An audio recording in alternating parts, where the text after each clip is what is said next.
우리 민수기 말씀입니다. 오늘 말씀은 민수기 15장 34절로 41절 말씀입니다.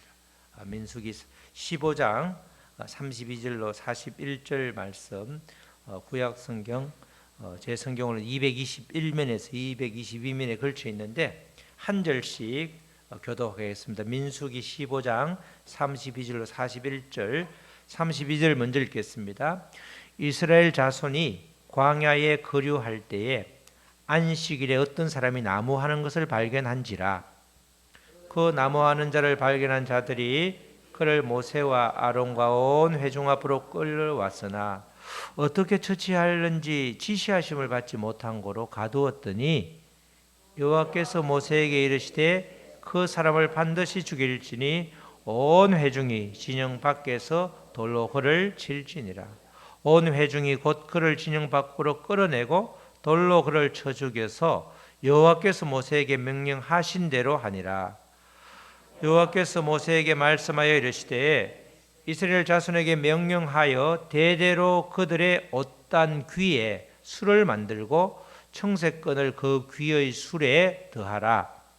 이 술을 너희가 보고 여호와의 모든 계명을 기억하여 준행하고 너희를 방종하게 하는 자신의 마음과 눈의 욕심을 따라 음행하지 않게 하기 위함이라. 그리하여 너희가 내 모든 계명을 기억하고 행하면 너희의 하나님 앞에 거룩하리라. 나는 여호와 너희의 하나님이라. 나는 너희의 하나님이 되려고 너희를 애굽 땅에서 인도해 내었느니라. 나는 너희 여호와 너희의 하나님이니라. 아멘. 오늘 말씀은 우리 내 제목은 내 모든 계명을 기억하고 행하면 하나님 앞에 거룩하리라. 하나님께서 말씀하신 거죠. 다 같이 시작. 내 모든 계명을 기억하고 행하면 하나님 앞에 거룩하리라. 우리가 민수기 말씀을 보고 있는데 민수기는 광야에서의 삶을 노래하고 있습니다. 삶을 기록하고 있습니다. 광야에서는 말씀을 통해서 지금 하나님을 만나고 또 말씀대로 사는 것이 얼마나 중요한지를 아주 시청과 교육을 통해서 철저하게 알려주고 있습니다. 광야라고 하면 우리가 그 뜻을 그냥 사막 이렇게 문자 그대로 말할 수 있지만 광야는 현실이다 이렇게 말할 수 있죠. 광야 생활 그러면 현실 생활이다 그렇게 말을 바꿔도 별 무리가 없겠습니다. 그런데 우리 눈앞에 보이는 현실이 어떻죠? 현실이 모두가 다 만족하고 행복하고 늘 웃음 충만하고 늘 그런가요? 그런 사람은 생각보다 많지 않습니다. 광야 생활은 그 자체가 광야라고 하는 그 안정된 그 주지가 아니기 때문에 아주 불편하고 또 불만으로 가득 차기가 쉽습니다. 그리고 또 얼마나 조급하고 불안한지 또 막연하게 두려움도 있죠. 이 광야 생활이 언제 끝날지, 그죠? 하나님께서 주신 목적지는 분명한 것 같은데 왜 이렇게 느리게 가는지, 조급함, 그렇게 불안함, 막연함, 이렇게 또 두려움에 휩싸일 때가 많은 것이 광야 생활이죠. 지금 광야에서 이스라엘 백성들이 보여주는 모습이 그런 모습이 아주 많습니다. 근데 그 모습이 바로 나의 모습이고 우리의 모습인 거죠. 우리가 이렇게 이스라엘 백성들처럼 그런 모습을 보일 때는 여지없이 주님을 놓칠 때죠. 말씀을 기억하지 못하고 까마득히 기억하지 못하든지 아주 놓칠 때 그런 경우가 많은 겁니다. 그래서 민수기 말씀을 따라가면서 우리가 어떻게 광야 생활을 또 해야 되고 어떻게 광야 생활을 통과할 수 있는지 그것에 대한 구체적인 말씀들을 쭉 이렇게 민수기에서 이렇게 우리에게 알려주고 있습니다. 이스라엘 백성들의 불평불만은 민수기 전체에 걸쳐서 거의 무한 반복되고 있죠. 조금 나아지나 싶으면 또 돌아서서 불평하고 또 그렇고 계속해서 때로는 죽임을 당하기도 하고 때로는 아주 숱한 그런 고비가 있는데 아주 열을 기르면 충분한 곳을 아주 열정탐꾼의 말을 따름으로 인해서 40년에 걸쳐 가는 것을 보면 참 미련하다. 그죠?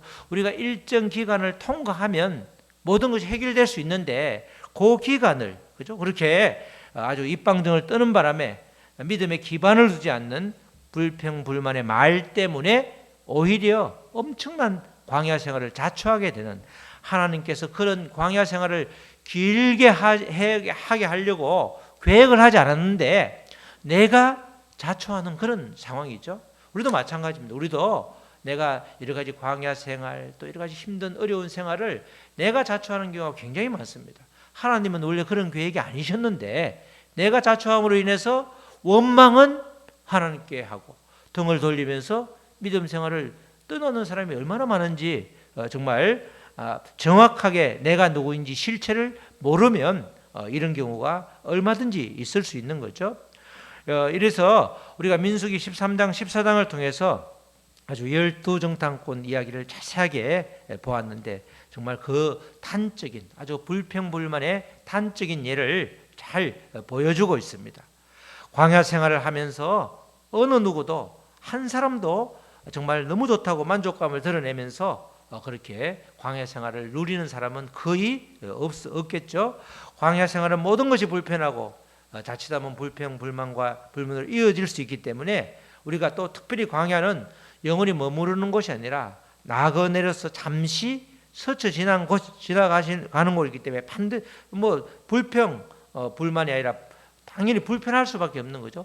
잠시 머무르는데 그 천막을 치는데 천막이 되게 좋습니까?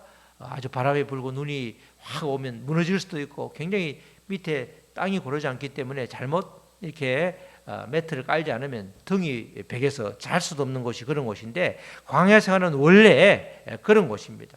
이스라엘 백성들은 그들이 광야 생활 초반부에 결국 쉽게 광야를 통과할 수 있음에도 불구하고 지금 40년을 걷게 되는 그런 이제 일이 벌어진 거죠. 이스라엘 백성들이 가나안 정탐 이후에 그들이 계속해서 불평불만을 했지만 가나안 정탐 이후에 불만이 극에 달하죠. 그래서 내뱉는 말이 차라리 여기에서 죽는 게 좋겠다. 아니면 애굽에서 죽었을 차라리 죽는 게 나았을 텐데 왜 이렇게 되었느냐라고 말하는 바람에 그 20세 이상 그 아주 성인들이 모조리 다 죽임을 당하는 그 말로 지난번 말씀대로 말한 대로 이루어지는 끔찍한 일이 벌어지게 된 거죠. 그래서 이스라엘 백성들은 하나님께서 그렇게 광야로 다시 몰아넣게 된 겁니다. 자, 거기에 이제 민수기 14장 25절에 구절이 나오죠. 아말렉인과 가나안인이 골짜기에 거주하다니 너희는 내일 돌이켜 홍해 길을 따라 다시 광야로 들어갈지니라. 그래서 지도를 보면 그림을 보면 이렇게 쭉 올라갔다가 밑으로 쭉 이렇게 내려오는 경우가 있잖아요. 지금 하나님께서 그 열을 남짓해서 갈 수 있는 직행거리, 가나안으로 갈 수 있는 그 길 가운데에 그 골짜기에 아주 전투력이 좋은 아말렉인과 가나안인이 있기 때문에 그리 가지 마라. 다시 광야로 돌아가라는 거죠. 다시 38년을 더 총 합쳐서 40년을 다 돌게 되는데 광야로 들어가라고 분명하게 말씀을 해 주셨습니다. 이렇게 그럼에도 불구하고 이들은 이것을 바로 어기게 되는 거죠. 이렇게 분명히 돌아가라는 것은 그렇게 가면 내가 지금 나의 계획은 바뀌어서 가나안으로 직행하는 길을 다 막아놓고 거기에는 전부 위험에 아주 위험한 죽음을 대가로 치러야 되는 아말렉인과 가나안이 있으니까 절대로 가지 마라 이렇게 분명히 말했죠. 하나님의 경고를 분명히 말했는데 백성들은 아주 바로 무시하게 되죠. 그게 이제 민수기 14장 44절로 45절 말씀이죠. 민수기 14장 끝절인데 그들이 분명히 올라가지 마라고 했는데 올라가게 되는데 14장 44절로 45절에 그들이 그래도 산 꼭대기를 올라갔고 지금 광야로 가라고 분명히 말했죠.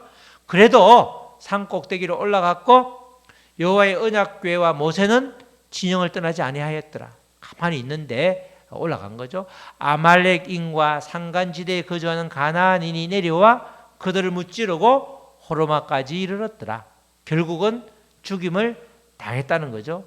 호르마 저 말이 아주 지옥이라는 뜻인데 죽음에 이르게 되었다. 결국 하나님의 명령을 정면으로 거부하고 불순종하니까 그 결과는 아주 처절한 아주 죽음밖에 없다는 겁니다.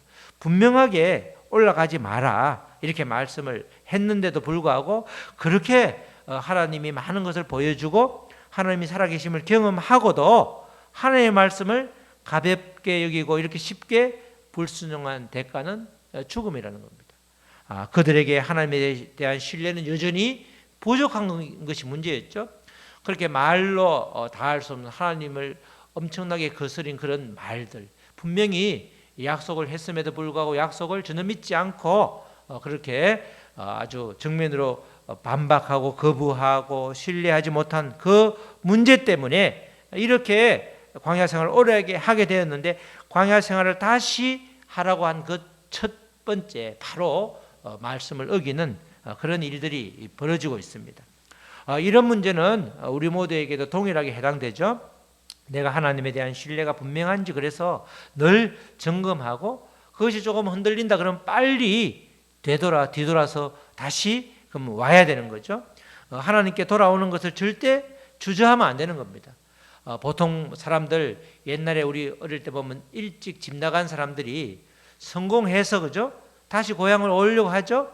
근데 성공하지 못하면 못 오잖아요.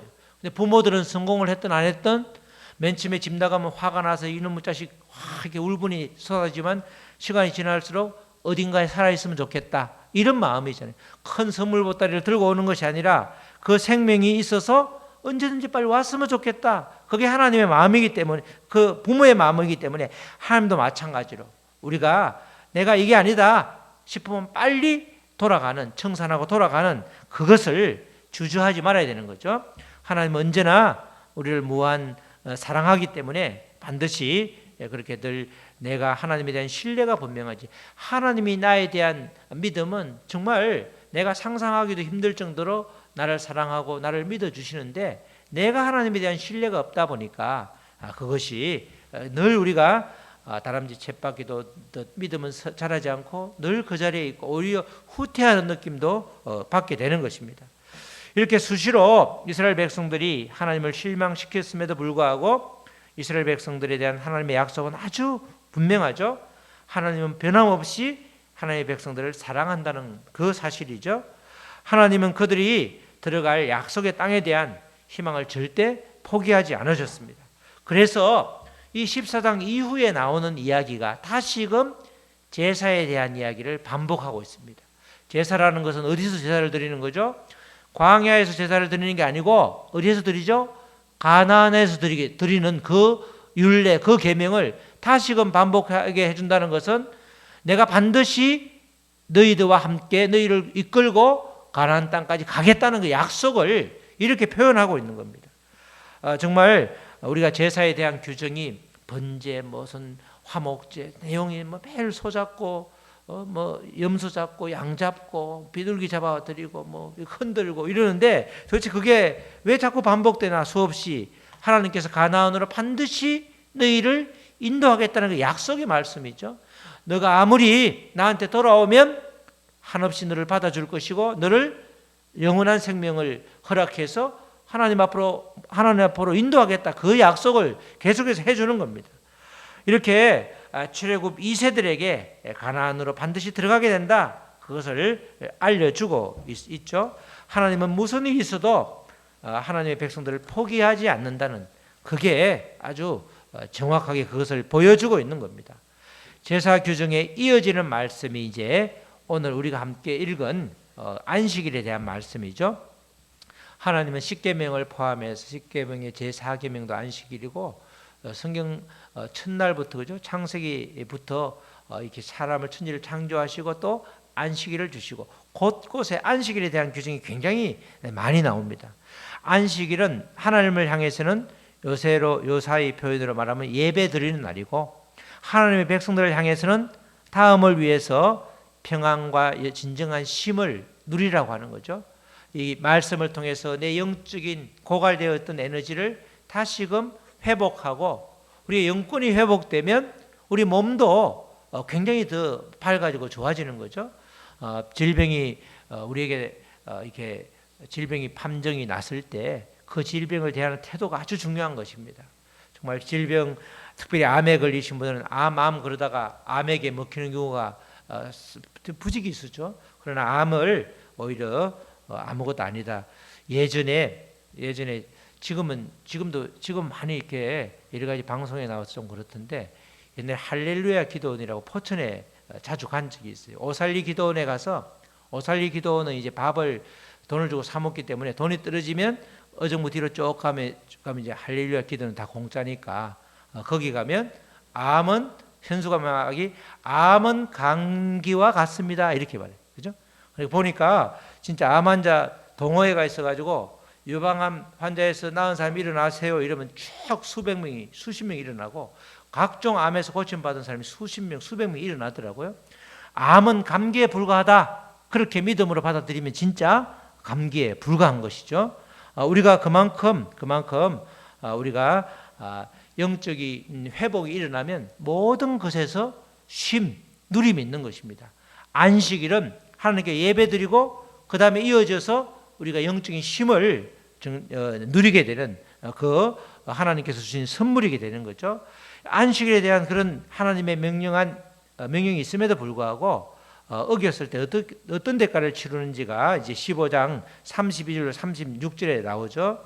32절에 이스라엘 자손이 광야에 거류할 때, 거류라는 말은 잠시 머문다는 말이죠. 거류할 때에 안식일에 어떤 사람이 나무하는 것을 발견한지라.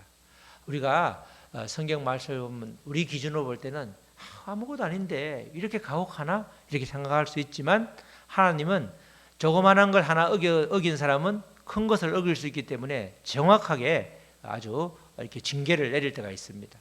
자, 그 나무하는 자를 발견한 자들이 그를 모세와 아론과 온 회중 앞으로 끌어왔으나 어떻게 처치할지 지시하심을 받지 못한 거로 가두었더니, 모세가 이런 정확하게 나무를 했을 때, 안식일을 범했을 때 이야기 나오지만 나무를 했을 때 구체적으로 이것이 어떻게 처리해야 될지 몰라서 가두었더니 여호와께서 모세에게 이르시되, 하나님께서 말씀하시는 거죠. 그 사람을 반드시 죽일지니 온 회중이 진영 밖에서 돌로 그를 칠지니라. 진영 밖으로 끌어내가지고 온 회중이 곧 그를 진영 밖으로 끌어내고 돌로 그를 쳐 죽여서 여호와께서 모세에게 명령하신 대로 하니라. 이런 말씀이 나옵니다. 정말 별거 아닌 것 같은데 이렇게 죽이기까지 하나? 이렇게 생각할 수 있지만, 하나님의 계명이 선포되고 지금 뿌리가 내리지 않은 상황에서 하나님의 명령을 사람 기준으로 경중을 구분하지 못하도록 아주 엄하게 집행하고 있는 거죠. 지금 이스라엘 백성들이 애굽의 세상적인 법에 완전히 찌들은 사람인데, 하나님의 법을 주었지만 그것이 완전히 내가 소화되지 않은 상태에서 별거 아니다 이렇게 어겼을 때 어떤 대가를 치르냐, 확실하게 이렇게 대가를 치름으로 인해서 다시는 그렇게 하지 못하도록 온 백성들에게 경고를 주는 거죠. 허용을 하면 누구나가 다 이제 뭐 나무할 수 있는데 다른 것도 할 수 있지, 나중에는 제사 드리는 게 뭐 꼭 해야 돼? 결국은 처음에서 시작해서 두 개 조그마한 쥐구멍이 하나 아주 그걸 났을 때 막지 않으면 둑 전체가 무너지는 경우가 있기 때문에 하나님의 말씀은 내 기준으로, 지금 현대 내 기준으로, 우리의 기준으로, 인권이 보장된 우리의 기준으로 보는 것이 아니라 하나님이 말씀하셨으니까 그대로 하는 그런 경우다.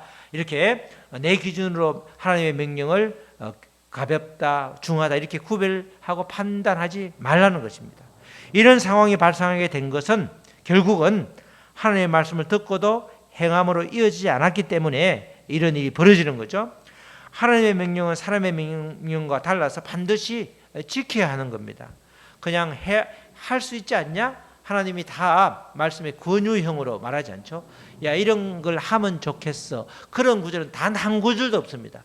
이렇게 해라 말라 정확하게 613개 계명에는 그렇게 말하지, 예수님도 마찬가지죠. 이렇게 하면 좋겠는데 우리에게 판단을 하라고, 이렇게 하면 좋겠어 이렇게 말 안 하지 않죠. 다 하나님은 정확하게 우리가 이렇게 해라 말아라 아주 지침을 정확하게 주고 계시는 겁니다.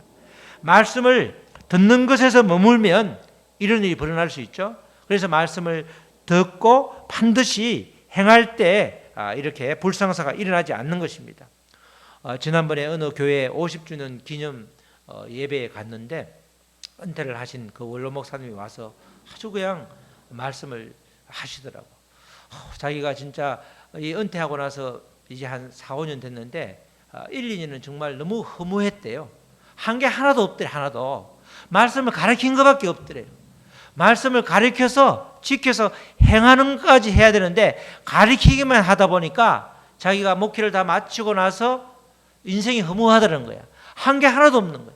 내가 담임 맡았던 그 성도들의 인생이 삶이 변한 모습을 거의 보지 못하고 가르치기만 했다. 그것이 말씀에 지켜 행하게 하라고 했는데 말씀을 가르치고 지키게 하라고 했는데 가르치기만 했다고. 그게 정말 후회가 된다고. 후배 목사들은 이 점을 정말 잘 지켜서 정말 목회가 사람의 수가 중요한 것이 아니라 내가 담임한 그 귀한 양들을 가르쳐 치라. 그죠? 목양을 하는 거죠. 치는 거죠. 인도 같이 그렇게 삶이 변할 수 있도록 그렇게까지 하지 못한 것을 그렇게 후회하는 걸 봐왔는데 이 말씀이 계속 나오죠. 말씀을 듣고 거기에서 머물면 다 그렇게 되는 겁니다. 우리 자체는 사람은 말씀에 들어가서 완전히 뒤바꾸지 않으면 갈아엎지 않으면 바뀌지 않는 존재가 우리죠. 옛사람으로 돌아가는 모습들이 지금 이스라엘 백성들에게 보이고 있잖아요. 애굽에서 차라리 고기나 시큼 먹었으면 좋겠다. 뭘 그렇게 바로 눈앞에 안 보이니까 목적지가 눈앞에 안 보이니까 어렵고 힘드니까 광야 생활은 힘들고 잠시 잠깐 지나가는 그 시간임에도 불구하고 그것을 인정하지 않으니까 명령을 기억만 하고 그냥 마니까 아무런 변화가 일어나지 않고 이런 죄를 짓게 되는 것입니다. 하나님의 말씀은 능력이 있기 때문에 결코 가볍게 여겨서도 안 되고 그래서 반드시 말씀을 기억하고 순종하는 데까지 나아가야 되는 거죠. 이어지는 말씀 15장 37절 39절 말씀은 그래서 여호와 하나님이 모세를 통해서 말씀을 늘 기억할 수 있는 조치를 하나 취하죠. 37절에 여호와께서 모세에게 말씀하여 이르시되 이스라엘 자손에게 명령하여 대대로 그들의 옷단 귀에 옷단 귀라고 그러면 이제 지금은 양복하고 다르지만 옷을 추렁추렁하게 옷단의 옷 끝에 이 귀에 이쪽에 술을 달아서 이 단추 대신에 길게 늘어뜨리는 이렇게 새끼처럼 술 알죠? 술을 달아서 그렇게 술을 만들고 청색끈을 그 귀에 이 술에 더하라. 옷에다가 주렁주렁하게 옷을 입을 때마다 보일 수 있도록 이 술은 너희가 보고 여호와의 모든 계명을 기억하여 준행하고, 그죠? 기억하고 말씀을 계속해서 술을 보면서 기억하는 거예요. 메주자처럼 때로는 이렇게 이마에도 붙이고 문지방에도 다 말씀을 붙이는데 나아가서 그때는 이제 정착됐을 때 이야기고 지금은 이동생활을 하니까 술을 너희가 보고 여호와의 모든 계명을 기억하여 준행하고 너희를 방종하게 하는 자신의 마음과 눈의 욕심을 따라 음행하지 않게 하기 위함이라. 그죠? 우리가 말씀에서 벗어나고 계명을 까마득히 잊어버리면 바로 우리는 방종하게 되고 또 우리의 눈의 욕심, 마음의 정욕, 음행을 따라가기 때문에 늘 말씀을 눈에 보이는데 네가 입고 가는 옷 보고 옷을 입을 때 보고 가다가 추렁추렁 나무에 걸리면 참 말씀 계속해서 다른 사람들도 다 그렇게 입고 다니기 때문에 다른 사람을 보면서도 계속해서 말씀을 눈으로 보라는 거죠. 말씀을 반드시 계명을 기억하고 준행할 수 있도록 그렇게 아주 특별 조치를 취해 주신 것입니다. 특별히 청색끈을 달라 하였는데 이스라엘 백성들은 청색이 파란색이 굉장히 귀한 것으로 생각해서 그것을 하나님을 상징했기 때문에 바로 하나님의 말씀을 계속해서 떠올려라 그렇게 해서 특별히 청색끈을 추가해서 술을 달고 다닌 겁니다. 누구나 다 옷을 입으니까 옷단에 술이 주렁주렁 이렇게 달려 있으니까 그것을 보면서 내가 하나님의 말씀을 매일 기억해야 되는구나. 시간 계속해서 기억하게 되는 거죠. 외딴 곳을 가는 게 아니라 사람을 계속 대하고 만나고 그렇게 함께 어울려 살고 있으니까 그렇게 말씀을 기억하라는 겁니다. 말씀을 놓치면 우리는 바로 죄악의 웅덩이에 빠지게 돼 있죠. 그래서 말씀을 늘 준행하면 또 지키면 우리는 죄에서 해방될 뿐만 아니라 근본적으로 하나님과의 소통이 이제 아주 자유롭게 되는 것입니다. 하나님과의 소통이 자유롭게 될 때 내가 영권이 생기는 거죠. 하나님의 말씀으로 또 하나님과 소통하면 내가 영적으로 생명이 새롭게 계속해서 더 활성화되기 때문에 생명력이 넘치게 되는 것이죠. 그것입니다. 자, 민수기 15장 우리 40절 41절의 말씀에 보면 이제 그리하여 너희가 내 모든 명령을 기억하고 행하면, 계속 반복되죠.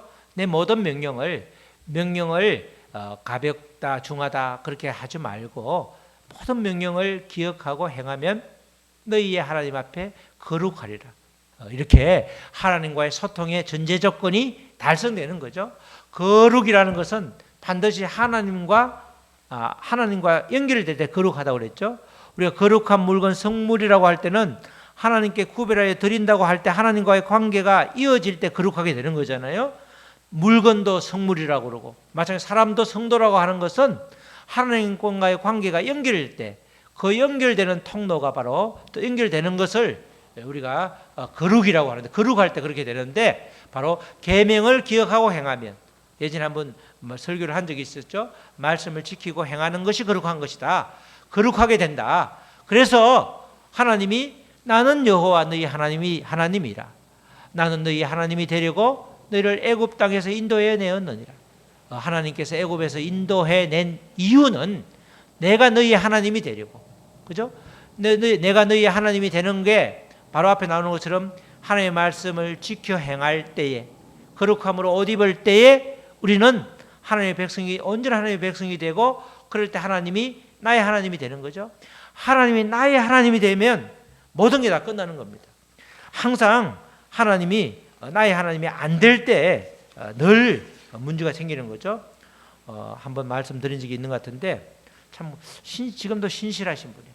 제자 훈련을 한 지가 지금 8년 9년 됐는데 매월 10만 원씩 그렇게 후원을 하시는 분이 한 분 계시는데, 그분이 기도할 때, 제자 훈련할 때 기도할 때 그러더라고요. 기도하십시오. 할 차례입니다. 돌아오면서 기도할 때 이렇게 쭉 하다가 우리 제자 7반 이름으로 기도합니다 이러더라고요. 예수님의 이름으로 기도하는데, 그걸 자기가 고백하는 것이 아니라 예수님의 이름을 자기가 못 부르니까 그것을 나 아닌 다른 사람이 믿는 예수님의 이름으로 기도한다고 하더라고요. 왜 그랬냐 이랬더니 정말 그 집안이 굉장히 상동교회도 담임하고 외삼촌이 굉장히 믿음의 사람인데 이렇게 실망한 적이 있어가지고 자기가 정말 그리스도인이라고 하면 이 정도 완벽한 사람이 되는데 완벽하지 않아서, 우리가 볼 때는 참 어찌 보면 그리스도인이 맞는데 본인 기준으로는 완전한 그리스도인이 될 때 자기가 주님의 이름을 부를 수 있지 않냐, 이런 뜻이었다고 하더라고요. 그래서 정말 그렇게 나중에 고백하고 마음의 문을 열고 이런저런 이야기를 하는데, 맨 처음에 마음의 문이 닫힐 때는 예수님의 이름으로 기도하는데 내가 기도하는 게 아니고 우리 제자반들이 믿는 예수님의 이름으로 기도한다고 하더라고요. 그죠? 그렇게 그걸 보면서 정말 하나님이 나의 하나님이 되는 게 굉장히 중요한 거죠. 내가 하나님이 나의 주인이면 나의 하나님이잖아. 너의 주인이 하나님이고 내 주인이 하나님이 아니면 너의 하나님이 나의 하나님이 아닌 거예요. 그래서 지금 여기서 하나님의 말씀을 기억하고 준행하고 행하면, 거룩함이 확보되면 비로소 하나님이 나의 하나님이 되는 거죠. 나의 하나님이 되는 것은 하나님의 말씀으로 내가 영적으로 살찌워지고 나의 육성은 완전히 소멸되고 정말 주님의 말씀으로 살아가고, 그러다 보면 주변의 모든 사람의 상황을 보면서 마주보는 상대방의 그 반응을 보면서 내가 내 탓이다 반성하게 되고 회개하게 되고, 그럼 평화로울 수밖에 없는 거잖아요. 천국이 될 수밖에 없는 거잖아요. 예수를 믿는데 지옥 같아? 그 문제가 심각한 거죠. 예수를 믿으면, 예수님이 나의 예수님이 되면 지옥이 될 수가 없는 거죠. 절대 지옥이 될 수 없는 겁니다. 그래서 정말 내 삶이 지옥 같아 이러면 예수님하고 나하고 아무 상관이 없는, 말씀을 기억하지도 지키지도 행하지도 않는, 말씀과 아무 상관이 없이 살아가면 그런 삶을 살게 되는 것입니다. 전능하신 하나님이 나의 하나님이 될 때 나의 한계는 하나님의 능력으로 극복될 수 있는 것입니다. 그래서 주 안에서 모든 것을 할 수 있다는 것은 주님을 믿음으로 인해서 나의 한계를 주님의 능력으로 극복할 수 있는데 모든 것을 극복할 수 있다는 거예요. 모든 것이 주 안에서는 가하다는 거 아니에요. 빌립보서 4장 13절에. 그래서 전능하신 하나님이 나의 하나님이 되어야 되는데, 나의 하나님이 되기 위해서 우리는 이런 고백이 있기 위해서는 반드시 말씀을 기억하고 준행하는, 순종함으로 준행하는 데까지 나아가지 않으면, 기억하는 데만 끝나면, 말씀을 아는 데만 끝나면 머리만 커지고 손과 발이 안 움직이니까 아주 이상한 사람이 되는 겁니다. 그래서 말씀을 잘 아는 것 이상으로 중요한 게, 한 말씀이라도 잘 알면 그 말씀을 지키면 힘이 생기는 겁니다. 우리 성남 지방의 모 성결교회인데, 이 어느 권사님이 글자를 모르는 사람이에요. 그런데 일평생 하나님을 만나고 일평생 기도회를 그렇게 열심히 했던 사람인데, 교회가 분란이, 어느 목사를 모시자 말자 분란이 나가지고 답이 안 나왔는데, 그 권사님이 기도하더니만은 어느 장로님 아들을 하나님께서 허락하셨으니 그분을 데려오십시오 라고 했더니 모든 사람이 그 말씀을 듣더라는 거예요. 뭐하니까? 기도하니까, 일자무식이지만 기도하니까, 하나님의 능력이 임하니까 그 시끄럽던 교회가 잠잠해지는 그런 결과가 이 바로 근처에 있는 성결교회에서 그런 일이 있었다고 바로 그 목사님의 작은아버지가 이야기를 하더라고요. 그 이야기를 들은 적이 있어서 물어보니까 그렇게 며칠 전에 그런 이야기를 다시 한번 정확하게 들었어요. 우리가 하나님의 사람, 하나님의 능력을 우리가 믿고 의지하면 우리가 영권이 있기 때문에 어느 누구도 어느 자리에 가도 절대 무시당하지 않죠. 당당하잖아. 우리가 주눅 들 이유가 하나도 없는 거죠. 왜? 하나님이 나의 하나님이 되면 주눅 들 이유가 하나도 없는 거야. 좀 없다고 힘들어할 것도 없고, 좀 덜 배웠다고 어디 가서 쭈삣쭈삣할 것도 하나도 없는 거예요. 그죠? 하나님이 나의 하나님이 되지 않으니까 물질이 많은 사람 앞에 고개가 숙여지고 권력자 앞에 아무 말도 못하고 그렇게 되는 거단 말이죠. 그거는 우리가 오늘 분명하게 그렇게 알려주고 있죠. 전능하신 하나님이 나의 하나님이 되면 나의 한계는 의미가 없어지는 거예요. 나의 한계를 하나님의 능력으로 다 하나님이 극복할 수 있기 때문에 우리는 하나님을 신뢰하며 나아가는 거죠. 우리 사랑하는 성도 여러분, 하나님의 약속의 말씀이 우리의 삶의 전부를 좌지우지합니다. 약속의 말씀이 내 안에 자리 잡고 그 말씀대로 살아가면 아무도 당할 자가 없습니다. 유능한 어부라면 자식에게 고기 잡는 방법을 정확하게 알려주듯이, 하나님은 우리 모두가 하나님의 말씀으로 날마다 우리 내 안에서, 말씀이 내 안에 심겨짐에 새로운 창조가 일어나기를 바라고 있는 것입니다. 성령님은 내 안에서 날마다 새 창조를 이루어 가시는 거예요. 그게 요한 웨슬리 목사님의 아주 지론인데, 우리 안에 성령님이 계시면 날마다 새로운 창조, 천지 창조는 바로 창세기 때 끝났지만 지금도 내 안에서 창조가 일어나고 있다는 것입니다. 그래서 성경은 줄기차게 일관되게 계명과 말씀에 대해서 강조를 하고 있는 것이죠. 하나님은 옷의 끝자락에 술을 길게 내려 그것을 보면서 날마다 하나님의 계명을 기억하고 행할 것을 오늘 말씀에서 명령하고 계십니다. 그럴 때 우리는 하나님 앞에서 거룩하여지는 것이고, 그 거룩함은 우리와 하나님과의 완전한 소통을 가능하게 해서 하나님이 나의 하나님으로 완전히 고백되어지는 것입니다. 우리 모두 생명의 말씀을 날마다 기억하고 행함으로써 내 안을 말씀으로 가득 채우고 성령님의 도우심으로 우리 안에서 날마다 새로운 창조가 일어나는 귀한 역사를 이루어 나가시길 주님의 이름으로 축복합니다. 아멘. 우리 찬양하시고 말씀 붙들고 기도하시겠습니다. 오늘 주신 말씀처럼 모든 계명을, 하나님의 말씀을 기억하고 행함으로써 온전한 거룩함을 회복할 수 있도록 도와주시옵소서. 그리하여서 하나님이 나의 하나님임을 아주 입술로만 고백하는 것이 아니라 그 고백이 실제가 되어서 나의 한계는 온데없고 나를 통해서 하나님의 온전한 능력이 임하심에 모든 것이 가능한, 모든 것이 이루어지는 귀한 역사가 있게 하여 달라고 우리 다 같이 기도하시겠습니다. 하나님 아버지 감사합니다. 아버지의 광야 생활, 현실 생활은 거칠고 아버지 불안하고 정말 아버지 여러 가지 아버지 저급하고 여러 가지 아버지 마음이 아버지 여러 가지로 힘들 때가 많습니다. 그러나 아버지 그 힘든 상황을 아버지 주님이 함께 하심에 아버지 말씀이 내게 임하심에 그 아버지 광야가 더 이상 광야가 아니라 아버지 천국을 가기 위한 가나안을 가기 위한 잠시 잠깐 머무는 아버지 그 기간임을 생각하면 얼마든지 힘을 낼 수가 있는 것입니다. 오늘 말씀은 계명을 기억하고 행하면 기억으로 끝나지 말고 듣고 아는 것으로 끝나지 말고 한 말씀이라도 행하면 우리는 거룩함을 회복하게 되고 비로소 하나님과의 소통이 되어서 그 하나님이 나의 하나님, 그 예수님이 나의 예수님, 그 성령님이 나의 성령님이 되어심에 우리가 살아가는 모든 곳에서 정말 회복할 수 있는 놀라운 역사가 있게 되는 것입니다. 하나님 아버지 감사합니다. 오늘 말씀처럼 내 모든 계명을 기억하고 행하면 하나님 앞에서 내 앞에서 거룩하리라 하나님의 약속의 말씀을 붙잡습니다. 이 말씀을 순종함으로써 모든 말씀을 지켜 행함으로써 우리가 온전하게 거룩하여지고 아버지 그럼으로써 하나님과의 소통이 완전하여져서 정말 모든 일거수일투족 또 나의 모든 하나하나의 모든 계획들을 하나님의 뜻에 맞추어서 걸어가고 또 고백하고 그것이 실제가 될 수 있도록 주님 도와주시옵소서. 하나님이 나의 하나님이 될 수 있도록 온전히 그래서 주님을 온전히 누릴 수 있는 우리 모든 믿음의 성도가 될 수 있도록 축복하여 주시옵소서. 감사하며 예수님의 이름으로 기도드렸습니다. 아멘.